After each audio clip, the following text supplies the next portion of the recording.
Olá, meus amigos, tudo bem com vocês? Sou Daniel Augusto, do canal 100 Minhas Verdades. Hoje eu vou falar sobre comunicação, uma área que, inclusive, eu sou especialista, e vou falar sobre um tema bem interessante, que é: será que existem jornalistas utilizando o sigilo da fonte para criar falsas narrativas? Bela pergunta.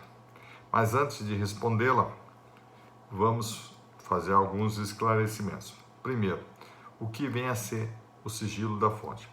Bom, meus amigos, seguinte, o sigilo da fonte é o seguinte, tem dois pontos importantes. Primeiro, o principal é proteger quem vai falar, quem vai informar, tá?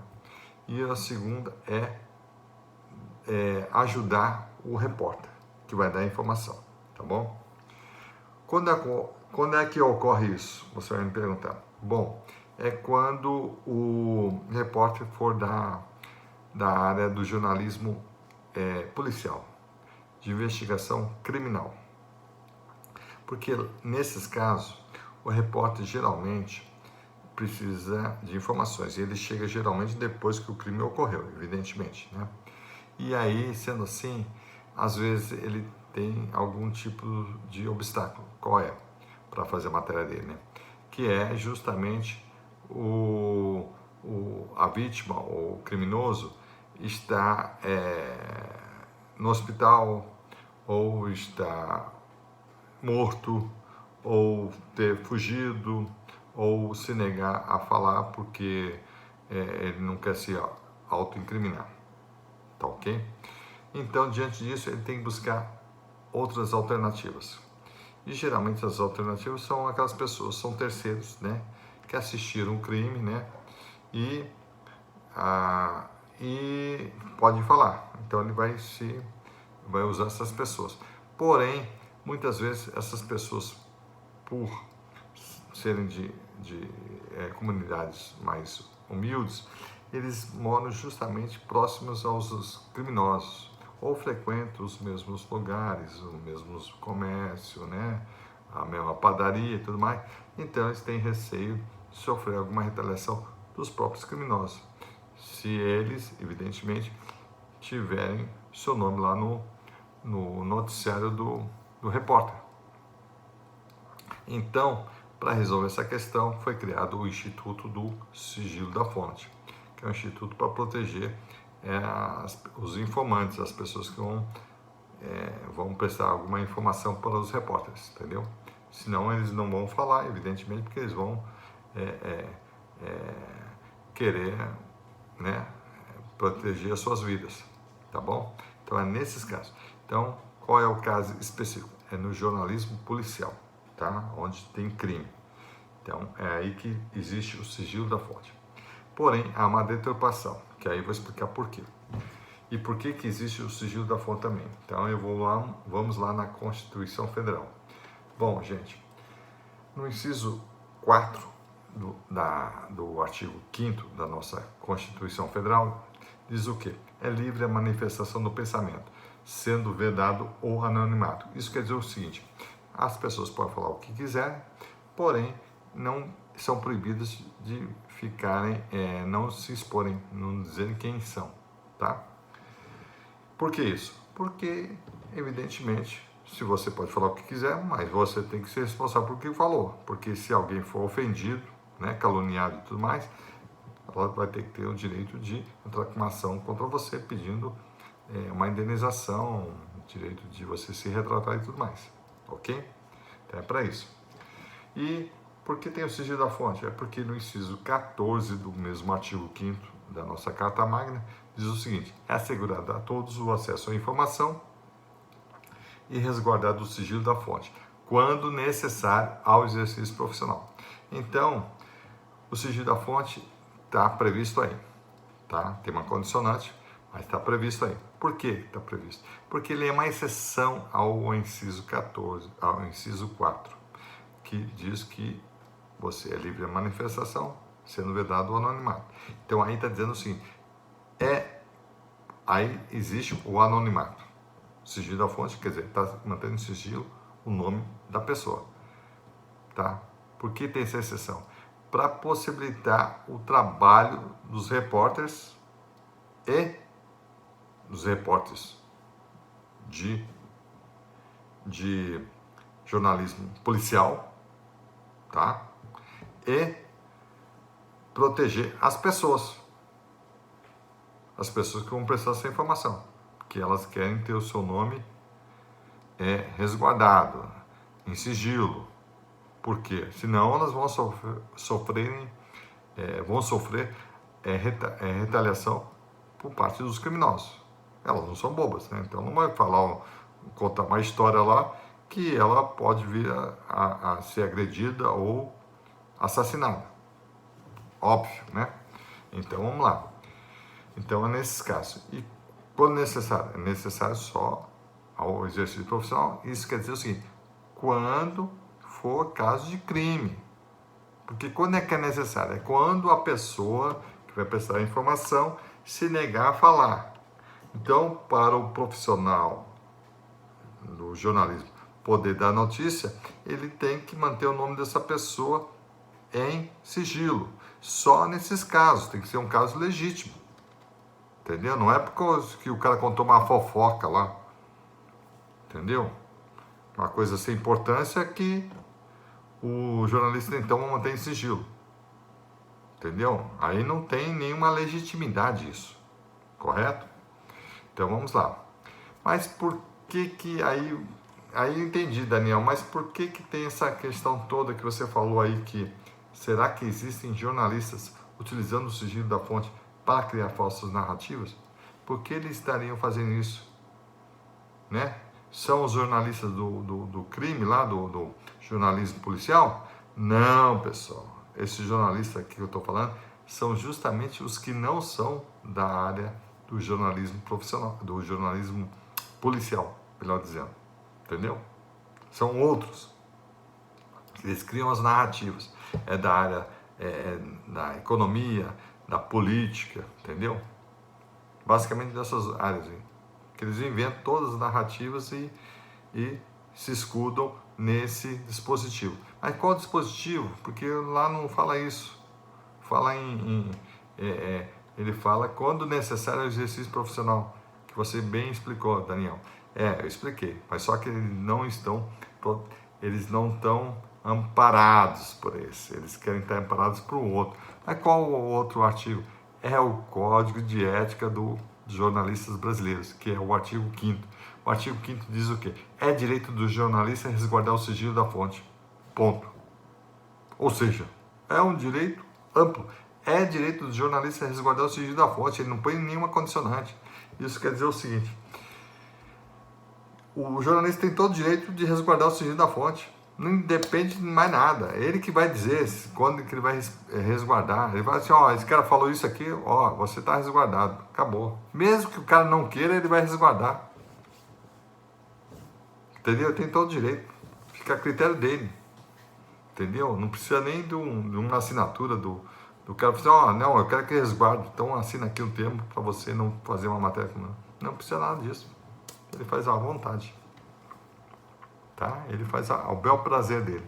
Tá ok? Então esse artigo 5º do Código de Ética, ele se contrapõe ao que está escrito na nossa Carta Magna, no inciso 14 do artigo 5º. Tá? Então ele é, na verdade, inconstitucional. Porque não tem limitação. Ele está dando um amplo poder, o que a Constituição não dá. Tá ok? Começa por aí. Então vamos lá, vamos avançar agora, para vocês entenderem o principal ponto, que é o questionamento. Bom, vamos usar as hipóteses todas, né? Vamos fazer uma exemplificação, para vocês entenderem. Vamos supor que uma fonte falou algo comum, algo normal, que não seja crime. Ou seja, que não é nenhum ato criminoso, porém não se enquadra no jornalismo investigativo criminal, muito menos no jornalismo policial. Tá? Então, algo que não é crime. Não tem nenhuma irregularidade, não tem nada.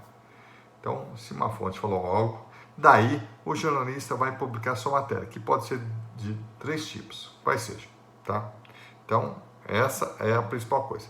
O que essa fonte está falando ela está relatando uma coisa que não é crime, tá? E aí o jornalista pode publicar de 3 formas, tá? E aí, claro, tem as nuances que eu pus aqui, pode ter mais, mas eu pus essa aí, foi as que eu achei mais relevantes. Primeiro caso, quando a fonte do governo informa ao jornalista que o secretário da Fazenda não vai ser exonerado, tá? Então, essa fonte do governo é um assessor, evidentemente, que não é o governador, mas é um assessor, vamos supor. Informa ao jornalista que o secretário da Fazenda não vai ser exonerado. Então, falou isso. Aí, só que o jornalista vai falar o quê? Dá a notícia que sua fonte do governo, que é a fonte dele, falou que o secretário da Fazenda vai ser exonerado. Ou seja, o jornalista dá uma notícia contrária do que a fonte dele falou. Tá? Aí, o que vai ocorrer nesse caso?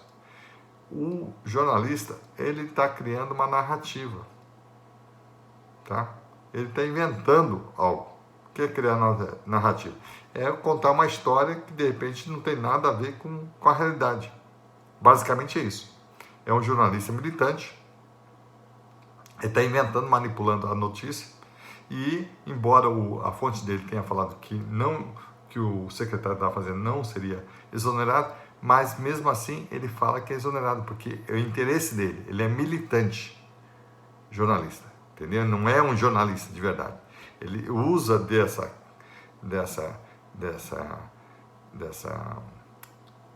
condição de jornalista para ficar manipulando. Então ele está contando uma mentira,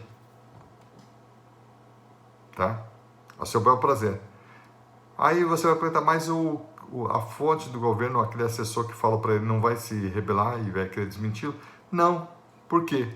Porque, como ele não falou o nome de ninguém, não tem como aquele cara falar que aquilo é mentira, porque pode ser outra pessoa, outro assessor, um outro funcionário que tenha falado para ele que ia ser exonerado, sim, o secretário de governo. Tá entendendo? Então, até a fonte dele não pode desmentir o jornalista, porque ele não deu nome aos bois. Olha só a situação. Isso é uma das situações. Vamos para a segunda. Gente, a segunda situação é a seguinte: essa mesma fonte, né?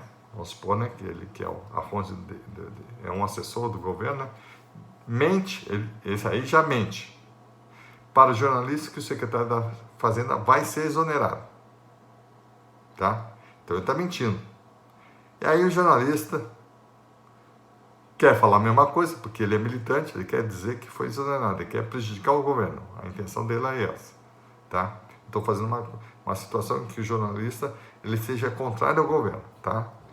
E ele é militante, então não importa o que acontecer, ele vai sempre estar contra ou a favor. Então ele vai estar, no caso, quando ele é contrário ao governo, ele vai mentir o tempo todo, vai distorcer tudo, ou quando ele for favorável, ele vai mentir tudo para favorecer esse governo. Tá? Então é militante, ele não é jornalista, na verdade. Ele é um pseudo-jornalista. Então, nesse caso, em que essa fonte do governo está mentindo para o jornalista que o secretário da Fazenda vai ser exonerado, o próprio jornalista, por concordar com isso, ele vai dar essa notícia, que sua fonte do governo falou que o secretário vai ser exonerado. Tá? Porque convém a ele quer que seja isso. Entendeu? Então ele só vai confirmar uma coisa que... Só que essa fonte está mentindo. Tá? O que torna isso ilegítimo, na verdade? Torna ilegítimo porque se a fonte está mentindo, ele está falando uma coisa contra o governo. Tá? Então, na verdade, se torna tudo uma coisa reprovável, porque se realmente a fonte do governo está mentindo, está falando que o secretário da Fazenda vai ser exonerado pelo governador, ele está indo contra o governador, portanto, contra quem o colocou lá como assessor. Em última instância, foi ele que colocou. Então, ele está traindo o próprio governador. Sendo assim, essa notícia, além de não ter importância nenhuma em termos de crime, não ser uma coisa que possa ser mantido sigilo, ele está sendo traidor, ou seja, o jornalista está protegendo uma pessoa que está traindo o próprio governo. Olha só o absurdo. Entendeu? Então, olha só a incoerência. Ele está mantendo sigilo, olha, pode falar mal do governo, que eu vou noticiar isso. Entendeu? Então, essa pessoa é altamente infiel à própria pessoa que colocou ele lá. Então, altamente reprovável. E não é um ato, e não tem um crime. Porque se tivesse um crime, tudo bem, tinha legitimidade de falar. Mas não é um ato criminoso. Exonerar, eu quero a cabeça daquele cara, exonerar, tal, isso, aquilo, porque não está me servindo mais, isso, aquilo. Entendeu? Então, não tem nenhum crime nisso, em falar. Então, quando ela fala algo que não é criminoso, contrariamente à própria pessoa que a colocou no cargo, mesmo que indiretamente, né? Porque tem várias, né, hierarquias ali, foi o outro que colocou, mas ela está devendo, tipo, fidelidade, né, ao governador, no caso de um governo estadual. Então ela não pode ficar traindo, falando algo que o governador não falou. Tá bom? Então, já tem o segundo caso, que aí é uma falsa narrativa. E aí dá para verificar que não tem legitimidade nenhuma. E o terceiro caso, e o último, no meu entender, evidentemente, pode ter mais, mas que eu identifiquei foram esses três, que é quando o governo, a fonte do governo, esse assessor, ele não prestou nenhuma entrevista ao jornalista sobre a exoneração do secretário da Fazenda. Então é a terceira hipótese. Tá? A primeira, ele falou que não ia ser exonerado, o jornalista mentiu. A segunda, ele falou que ia ser exonerado mentindo, porque o governador não vai demitir.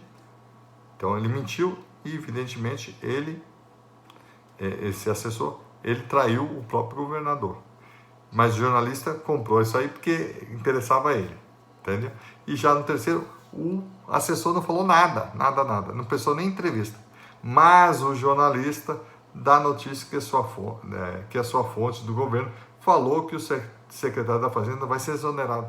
Então, nesse caso, entendeu? O que ocorre?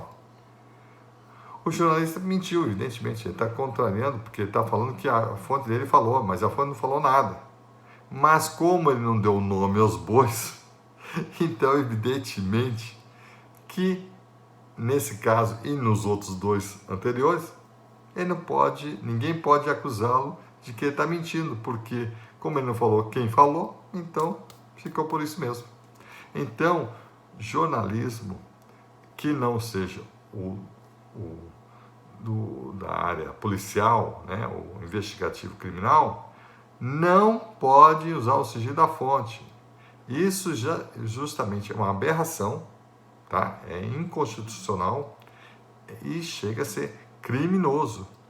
Então, todos os casos que vocês olharem uma notícia em que a pessoa não dá o nome das pessoas, fala, olha, o amigo tal, uma pessoa próxima, entendeu? Nos bastidores falou isso, uma pessoa próxima ao governo, próxima ao deputado, próxima a isso, próxima uma pessoa lá da corte judicial, entendeu? Falou isso, aquilo, pode não dar nenhum tipo de respaldo, porque essa notícia possivelmente é mentirosa, ok? Então é isso que eu tenho para falar para vocês e muito obrigado e até a próxima.